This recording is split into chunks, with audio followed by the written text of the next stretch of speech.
I'm here with Lou Reynolds today, who's from Bath, and she's developing visitor experiences. And I'm going to be joining her today to visit the iconic Exmoor ponies. Very excited. Let's go.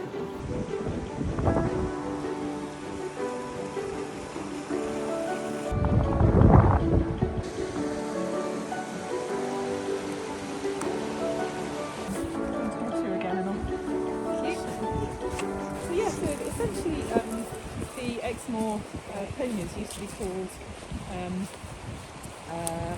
horse beasts because there wasn't a word for ponies in those days, and they just ran wild on Exmoor.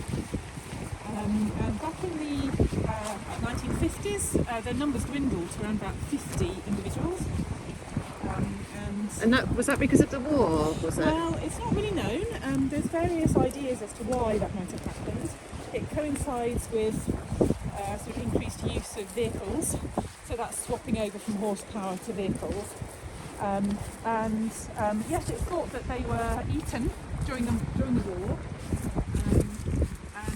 There are some reports that they were used as target practice as well. So it's known that the Exmoor pony was used extensively by local farmers for heading out onto Exmoor and checking stock. So they, instead of having quad bikes and gaiters and all that sort of thing, so they're the original 4x4. Yeah. So there are about 20 different herd owners across Exmoor who have the rights to graze Exmoor, and those rights are passed down in the deeds of your house. So when you move, you buy the rights. So you have those rights. Certainly great for conservation, aren't they? Great for conservation, and certainly they've seen species over there at Willocoombe since the ponies have arrived that they haven't seen before. So things have returned. And they're really good at creating a sort of mosaicked habitat, little areas that have different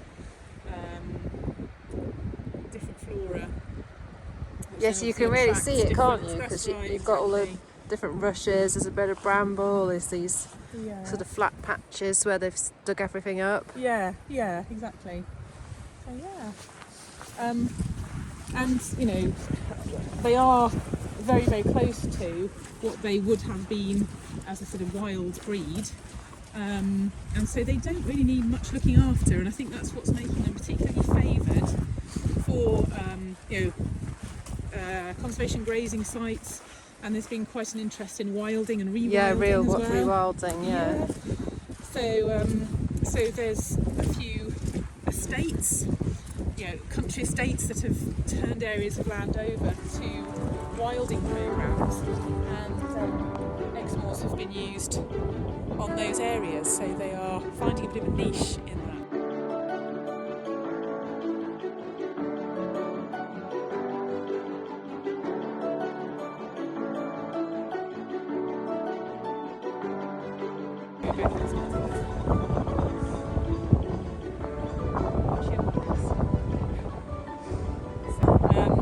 So that's one of the features about them, is that they're quite long with smaller legs, and then they have the mane, it's very much on the neck rather than sort of flowing down one side or the other side of the neck in a big sort of swooshy mane. It's quite woolly, so you have this sort of woolly mane on the top, and their tail as well is sort of it's quite thin at the ends. You can see it's not all luscious and flowing round by their ankles.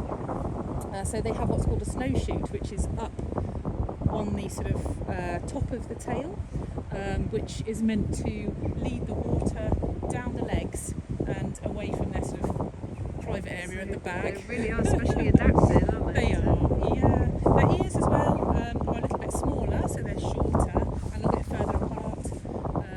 Again, they're all features that are meant to help them against the really cold, windy weather on Exmoor.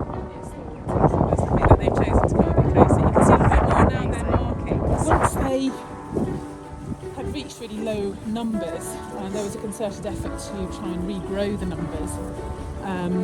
And in I think in about 1970s, there was a choice made not to mix the breed, so that the Exmoors were kept as a pure breed. So there's an extensive stud book where you can trace individuals back to those original 50. They're nice riding pony to ride them. I was quite surprised when I first rode one how steady they were. They're very much like little tractors. Obviously, you know, they're very used to the moor, and obviously most of them are born out on the moor. So when they come to be ridden across the moor, it's their natural footing. They're quite happy to crash through heather in particular. They just seem to just not. It's like it's not there. They just walk straight through it. It's lovely. Hello, you. What are you doing? It's like rubber faces.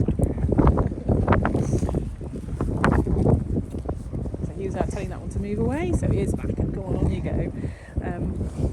It's amazing how like close that they Yeah, stayed to it. yeah, I'm surprised actually. I wasn't expecting it, but it is really lovely.